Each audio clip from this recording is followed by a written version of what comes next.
بسم اللہ الرحمن الرحیم اللہ نور السماوات والارض مثل نورہ کمشکات فیہا مصباح المصباح فی زجاجہ الزجاجۃ کأنہا کوکب دری یوقد من شجرۃ مبارکۃ زیتونۃ لا شرقیۃ ولا غربیہ آمنت باللہ صدق اللہ العظیم۔ ناظرین و سامعین السلام علیکم ورحمۃ اللہ وبرکاتہ۔ میں حافظ محمد احمد امام محمدی سیفی اور آپ کو ہمارے آفیشیل یوٹیوب چینل محمدی میڈیا پر خوش آمدید۔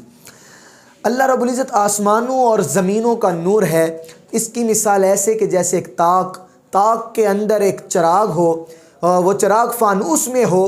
گویا کہ وہ فانوس ایک ستارہ ہے، موتی کی طرح چمکتا ہو، برکت والے درخت شجرہ زمینوں سے جو نہ شرقی ہے اور نہ ہی غربی۔ ناظرین سامعین، اس آیت مبارکہ میں فرمایا گیا ہے کہ اللہ رب العزت آسمانوں اور زمینوں کا نور ہے، مگر اس کے جیسا نور اس دنیا میں نہ تھا، نہ ہے اور نہ ہوگا۔ سورج ایک نور ہے جس نے سارے زمانے کو روشن کر رکھا ہے، مگر اس کے باوجود جب عین دوپہر کا وقت ہوتا ہے، جب سورج کا نور کھلا ہوا ہو تو اس کی طرف کوئی دیکھ نہیں سکتا، اس کی طرف دیکھنا ممکن نہیں۔ تین صورتیں ہیں سورج کی طرف کہ بندہ دیکھ سکے، یا طلوع کے وقت دیکھے، یا غروب کے وقت دیکھے، یا اس کے لیے ایک ایسے آئینے کی ضرورت ہو جو سورج کے سامنے صحیح سمت صحیح زاویے پر آ جائے تاکہ سورج اس میں منعکس ہو جائے، پھر آپ سورج کے نہیں بلکہ اس کے عکس کے جلوے کریں اور خوب کریں۔ مثال بغیر کسی تمثیل کے کہ آپ سورج کو براہ راست نہیں دیکھ سکتے، جو طلوع بھی ہوتا ہے، جو غروب بھی ہوتا ہے، جس کا عروج بھی ہے، زوال بھی ہے، جو گہناتا بھی ہے، ڈوب بھی جاتا ہے، لیکن دوستو وہ نور جس کے نور کن سے ہر نور ہر نار ہے، جو منزہ عن الطلوع والغروب ہے، جو سبوح ہے، جو قدوس ہے، جو عروج و زوال سے پاک ہے، تو بتلاؤ ذرا تم اس نور کو کیسے دیکھ لو گے؟ کبھی نہیں ہو سکتا۔ اس نور کو دیکھنے کے لیے ایک ایسے وسیلے، ایک ایسے آئینے کی ضرورت ہے جس کی شان یہ ہو، شم دل مشکات تن سینہ زجاجہ نور کا، تیری صورت کے لیے آیا ہے سورہ نور کا، دیکھنے والوں نے کچھ دیکھا نہ بھالا نور کا، من رآ کیسا یہ آئینہ دکھایا نور کا۔ یہ نور ازلی لم یزلی نور ہے،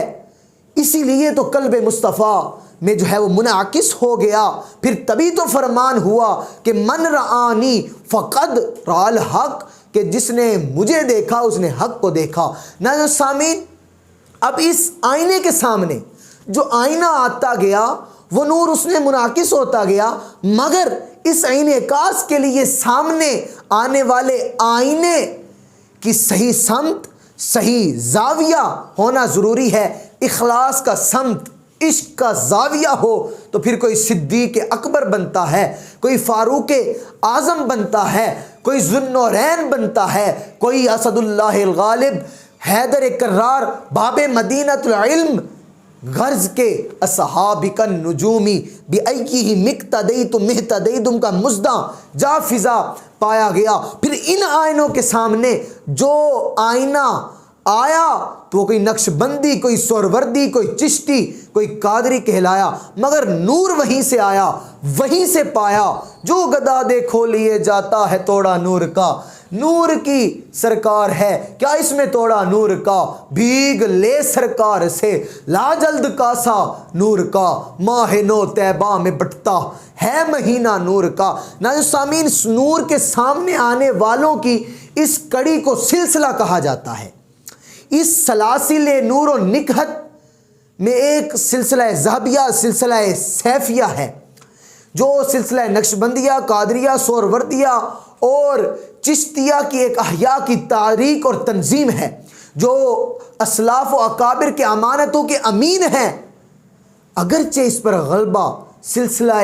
نقشبندیہ کا ہے، مگر اس میں تعلیم چاروں سلاسل کی دی جاتی ہے۔ اگر اس کو اشاعت قرآن و سنت کی تحریک کہا جائے تو بھی ٹھیک ہے، اگر اس کو شیخ عبد القادر جیلانی رضی اللہ تعالیٰ عنہ، شہنشاہ نقش بند حضرت خواجہ بہاؤالدین نقش بند رحمۃ اللہ تعالیٰ علیہ، حضرت خواجہ معین الدین چشتی اجمیری رحمۃ اللہ تعالیٰ علیہ، حضرت شہنشاہ سہرورد حضرت خواجہ شہاب الدین سہروردی رحمۃ اللہ تعالیٰ علیہ کے اصل وارث کہا جائے تو بھی ٹھیک ہے۔ سلسلہ سیفیہ کے بانی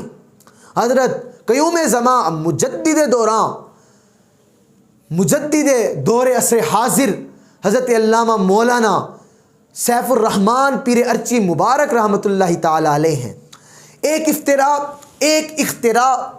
ایک بہتان جو مبارک صاحب رحمۃ اللہ تعالی علیہ پر لگایا جا رہا ہے کہ مبارک صاحب رحمۃ اللہ تعالی علیہ نے فرمایا جی کہ میرا مقام غوث اعظم رضی اللہ تعالی عنہ سے زیادہ ہے۔ ناظرین سامعین، یہ کس بیانی ننگا جھوٹ ہے، بلکہ مبارک صاحب رحمۃ اللہ تعالی علیہ آپ کا فرمان میں نے پڑھا، آپ بھی سنیے اور سر دھنیے کہ مبارک صاحب رحمۃ اللہ تعالی علیہ کیا فرماتے ہیں۔ میں آپ کو وہ فرمان سناتا چلوں کہ بحمد اللہ تعالی، میں اللہ کا بندہ ہوں کہ تمام سرزمین پر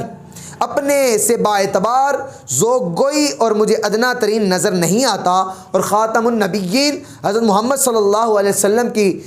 کا امتی ہوں، اور آپ صلی اللہ علیہ وآلہ وسلم کی ختم نبوت پر اعتقاد رکھتا ہوں، اور فروع و فقہ میں حضرت امام اعظم ابو حنیفہ نعمان بن ثابت کوفی رضی اللہ تعالیٰ عنہ کا مقلد ہوں، اور رسول و عقائد میں اہل سنت و جماعت کے پیشوا حضرت ابو منصور ماتوریدی کا تابع ہوں، اور تصوف و طریقت میں حضرت خواجہ شہنشاہ نقشبند حضرت خواجہ بہاؤالدین نقشبند رحمۃ اللہ تعالی علیہ، حضرت امام ربانی مجدد الفسانی رضی اللہ تعالیٰ عنہ، حضرت شیخ عبد القادر جیلانی رضی اللہ تعالیٰ عنہ، حضرت شہنشاہ سہرورد حضرت خواجہ شہاب الدین سہروردی رضی اللہ تعالیٰ عنہ، حضرت خواجہ معین الدین چشتی اجمیری رضی اللہ تعالیٰ عنہ کی تعلیمات کا تابع ہوں، اور انہی بزرگان دین کا میں بالواسطہ مرید ہوں۔ ناظرین السامعین، ایک بندہ اپنے آپ کو غوث اعظم رضی اللہ تعالیٰ عنہ کا مرید کہہ رہا ہے، تو یہ کیسے ہو سکتا ہے کہ مرید کہے کہ جی میرا مقام جو ہے وہ میرے پیر سے افضل ہے؟ تو میں صرف اتنا کہوں گا کہ ھذا بہتان عظیم۔ اور میں بلکہ ناظرین السامعین، اگر آپ نے مبارک صاحب رحمۃ اللہ تعالی علیہ کی سیرت و صورت دیکھنی ہے تو پھر آپ جو ہے تشریف لائیے، آپ کی چلتی پھرتی صورت شیخ العلماء برہان الاصفیاء سند الاتقیاء حضرت شیخ میاں محمد حنفی سیفی دامت برکاتہم العالیہ وطال اللہ حیاتہ، جن کا آستانہ عالیہ راوی ریحان شریف لاہور میں ہے، جو کالا شکاکو مرید کے نزدیک پڑتا ہے، تو آپ وہاں پر جلوہ فرمائیے اور مبارک صاحب رحمۃ اللہ تعالی علیہ کی تعلیمات کو دیکھیے اور اس کو سمجھیے۔ میں تو دعا ہی کروں گا کہ اللہ رب العزت ہمیں سمجھنے کی توفیق عطا فرمائے، اور بزرگان دین کا ادب اور ان سے وابستہ ہونے کی توفیق عطا فرمائے۔ والسلام۔